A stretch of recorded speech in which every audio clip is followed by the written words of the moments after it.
Adébóyè, Mr. Fún wọn tán, we love to dance to your music.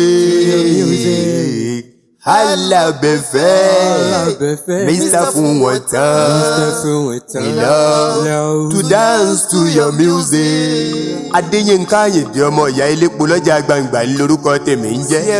Awọláyínká Àbẹ̀fẹ́, ó káàbọ̀. Mo ní lárò báyìí ńlá dárò ẹni rẹ o. Ọlọ́run gbọ́. Olúgbénga Adébóyè, ọ̀run rẹ o. Àbẹ̀fẹ́ ọ̀kẹ́ Mr. Fún wọn tán. Yéngbé tí èlò rẹ̀. Àwọ̀ ìtúbà bá ìta ìmùlẹ̀ láìsí abéṣùpínlẹ̀. Báwa. Ẹkùn ọkọ ọmọlára ọ̀run rẹ sá. Má jẹ́ kò ló. Èèyàn tó gùdù nú ayé náà kò múra sí o. Gúdàrí ẹ. Bí èèyàn ṣe báàdì náà kò useless nínú ayé. Yẹrẹ bá dà. You can still be used as a bad example ṣùgbọ́n. Líò lẹ́dùkéṣọ̀n. Adébóyè Mr. Fún wọn tán. Àlàyé ń dáhùn lọ́rùn. Jẹ́ngbé tí èlè, jẹ́ngbé tí ọ̀rọ̀, jẹ́ngbé tí ẹ̀sà. Kó pọ́kẹ̀. Òòṣà oko iléèwẹ̀ ìgbodò àsìkò tí ó jẹun ni ò tí ì tó. Kó náà farabalẹ̀. Ohun òkété alábẹ̀fẹ́ kọ́ jẹ iyán. Kípadé ihò òkété Fún wọn tán ni ọ̀gbà odó iyán kurakuta pin ọ̀run rẹ o. Ìyẹn náà kéré. Àti pé àlìmọ́ ń tòrìgà ń kó wa ńlá Hausa wí. Kípa túmọ̀. Kọ̀sẹ́ni tí ò ní lọ sọ́run ní túmọ̀ ẹ̀ yóò bá. Oríire akọ̀. Tá a bá kò kún pópó báyìí alayè ní í dáhùn. Bá wa o. Adébóyè o.